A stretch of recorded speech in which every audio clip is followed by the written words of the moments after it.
पानांचा श्वास.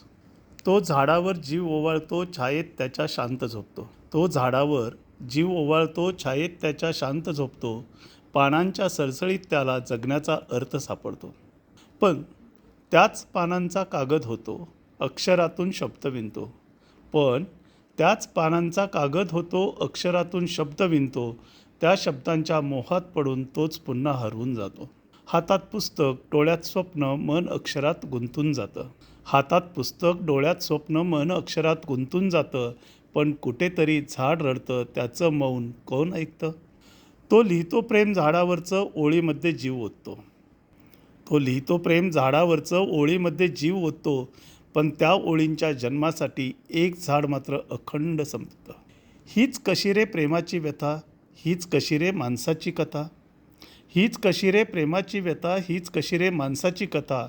जपताना शब्द, विसरतो श्वास, झाडांचाच तो, झाडांचाच नाश. आज पुस्तक दिनी ठरवूया, प्रेमाला नवा अर्थ देऊया.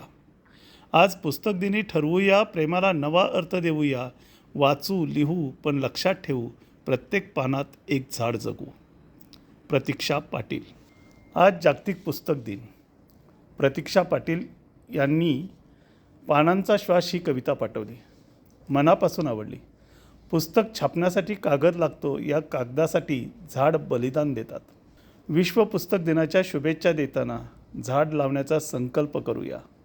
विश्व पुस्तक दिनाच्या पुनश्च शुभेच्छा. धन्यवाद.